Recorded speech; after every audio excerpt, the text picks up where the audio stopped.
Matter of fact, join me every Monday at 10 for auto repair with personal care here on The Source. Of course you do. Ocala's information station, 1370 WOCA. Ocala.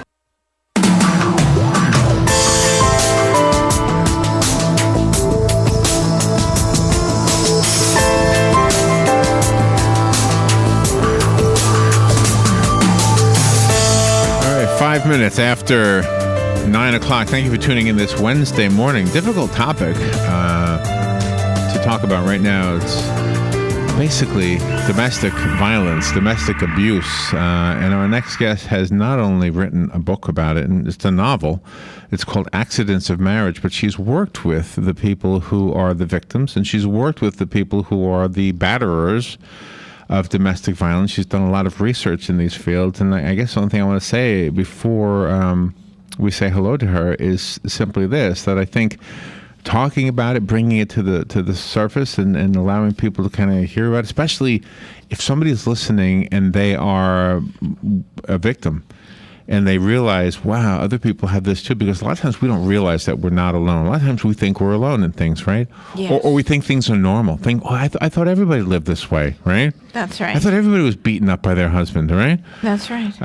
Or emotionally abused. Sometimes it's with words, not with force. Randy, Susan Meyers, I'm speaking as if I know something about this. I really don't. But good morning, Randy. How you doing? Good morning, Larry. I'm well. Thank you for having me. Where are you? Where are you calling from? I'm in Boston. All right. Well, thank you for being on the air. So the real difficult question is, are you a victim, or have you been? No. I'm not. Nor have I been. My father did try to kill my mother when I was about 4 years old, but I only remember that through stories my sister told. And actually, my first novel, The Murderer's Daughters, was a what-if about that work, about that incident. Indirectly, I'm not a psychologist, but I bet you that did have some effect on you when you learned about that. Oh, yes, and I'm certain it's why I went into the work that I went into for many years, and I'm sure it's why I explore relationships so deeply in my novels. Wow. So how come you decided, with all of your working, before we get to the book, how do you end up working with batterers and victims? What is your job? What do you do? Well, actually, I'm not doing that now. I was sprung from prison after 10 years. It was a batter intervention program. I wasn't counseling them. It was a violence intervention program that the men were court-ordered to. They were mandated by part of their probation for the most part. They say that once a sex abuser is caught, you should never ever trust them again because they can never be rehabilitated. I don't know that that's true or not true. I'm just saying that's what you hear. Is that the same thing true for abuse in other forms, like the abuse we're talking about? I think that there are some differences, although I'm not an expert, although my closest friend actually runs a sex offender program, and she used to work with batterers with me, and she has told me that there is a totally different pathology going on. Okay, so a batterer can be rehabilitated. I think a batterer can change. I don't see it as rehabilitation. I see, in my view, after working with them for 10 years, I believe everybody is somewhere on the continuum of possible anger and abuse. We all have it within us. When I first started working with them, I thought, here I am, the saint, coming to work with them. So different from them. And I slowly realized that we all have that capacity. I never hit my children, but there were many times I yelled at them when I was merely getting out my own frustration. Well, wow, that's pretty insightful. Yeah, I don't know that I would ever cross that line, though. But you never know. You can never say never, right? I mean, right, and gosh, God forbid, yeah.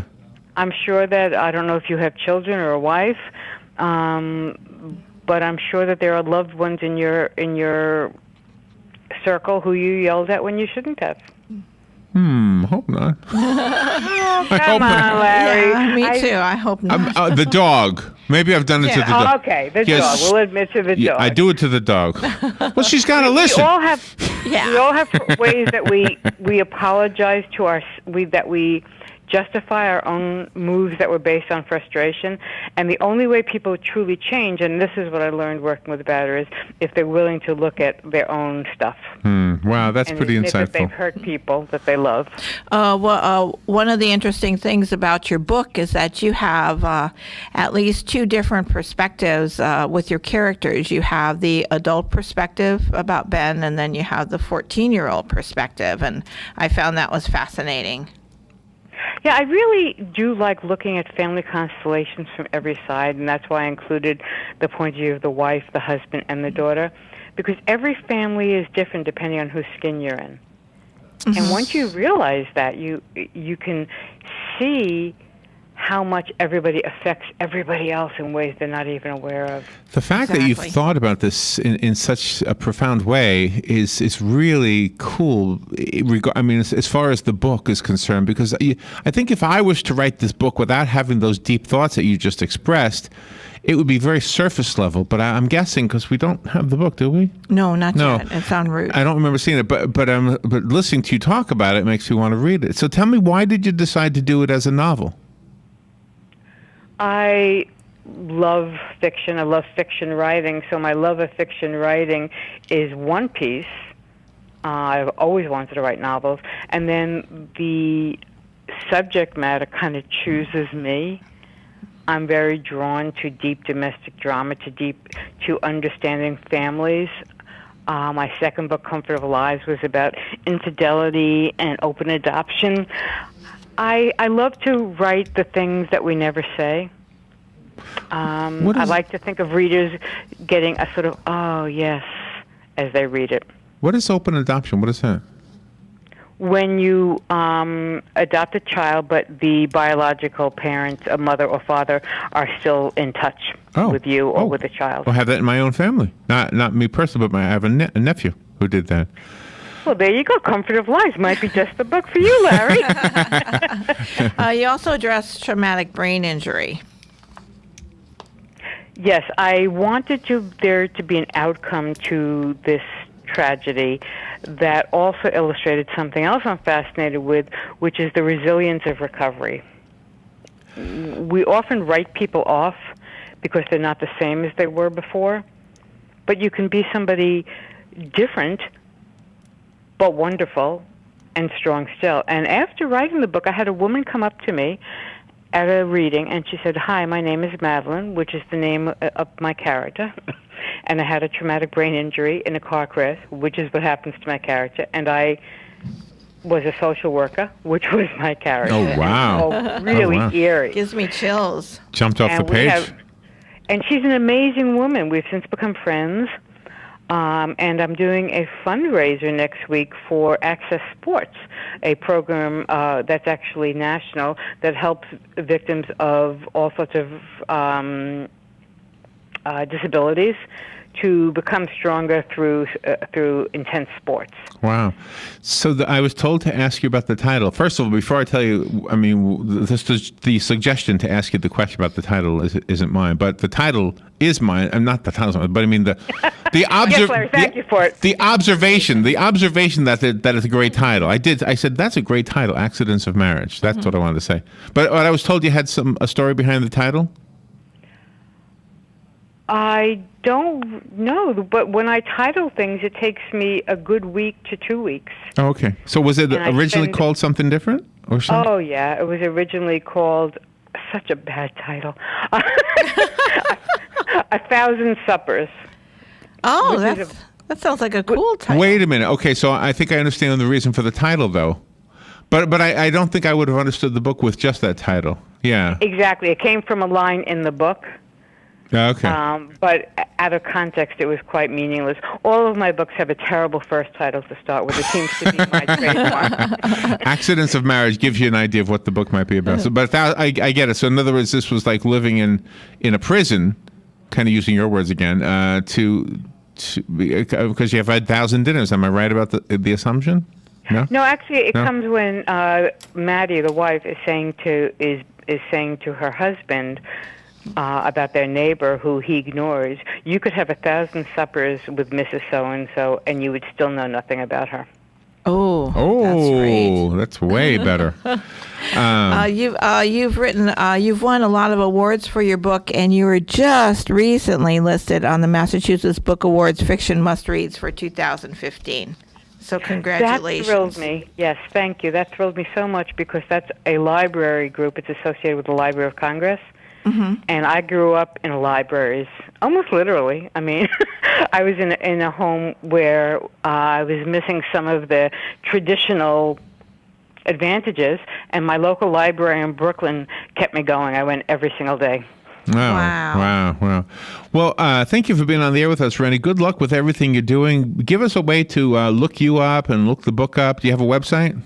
Sure. It's randysusanmeyers.com. Pretty easy. Exactly the same as my name. Pretty easy. Let me look you up. RandySusanMyers.com. I have a computer right here. Hold on. Randy. I should have done this earlier. Susan Myers. Randy with a Y. Got it. Randy Susan Myers. No, E-Y. Meyer. Oh, Randy with a Y. Myers with E-Y. Thank you. Okay. Meyer with E-Y. Okay. Got it. Oh, there you are. Oh, look at that. Got an old typewriter on there. I like the old typewriter. Yeah, me too. All right. Accidents of Marriage, and other books as well that you can get on there. And I'm guessing the books are for sale everywhere? As long as Simon & Schuster has done their job, yes, it is. Yes. Well, Randy, thank you for being on the air with us today, and definitely come back with any future book that you might want to promote. Thank you. You guys are a true pleasure. Thank you so much for having me. Thank you. We'll be right back.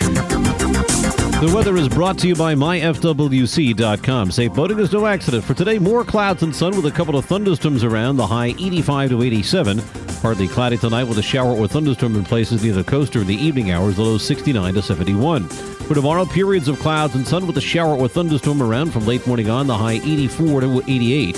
Then on Friday, partly sunny with a high of 88 to 92. From the Florida Weather Center, I'm meteorologist Joe Lundberg. Here's what you may have missed on the John Tesh Radio Show. Fidgeting can make it easier to lose weight.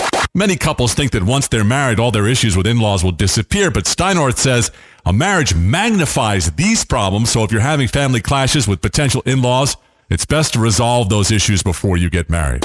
Just like couples can take out a loan for a house or a new car, there's been a huge surge in loan companies catering to wannabe parents.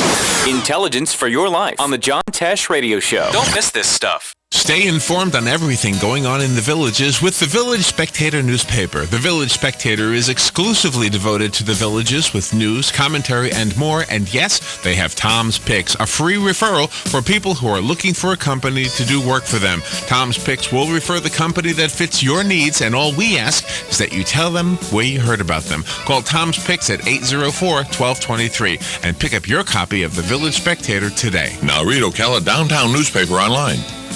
Do you have areas that have started sagging or drooping? Is what you're looking at not quite the same as it was years ago? Are there enhancements you've been putting off? Is there serious damage you need fixed? Then call on us, Damage Control Services. When your roof is sagging and the drywall is drooping after a storm, or your home just needs some enhancements, from damage repairs to new construction, Damage Control Services is here to help.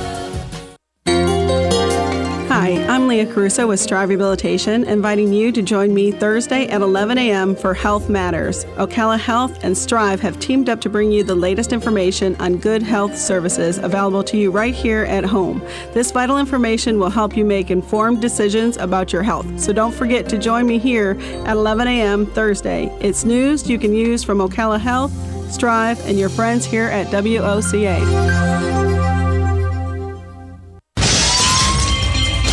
Hi, I'm Seth with AA Lock, Dock, and Security. Have you ever thought about the locks or security on your house or business? Have you ever wondered why the keys to your new car cost so much?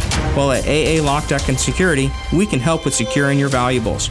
We can even replace those expensive transponder keys. We can give you the knowledge that no one else will.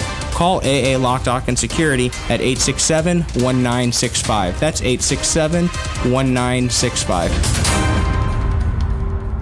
La Famiglia Pizzeria has moved into Ocala. Stop by today at 2504 Southeast 17th Street and see for yourself what everyone is talking about. Awesome place. I never get pizza anywhere else. Great New York style pizza and dishes. Best pizza in Ocala. One trip and you'll agree, La Famiglia Pizzeria is the best. La Famiglia Pizzeria. Stop by for a pizza that you'll love or call in and order yours for pickup. 352-245-2419. La Famiglia Pizzeria.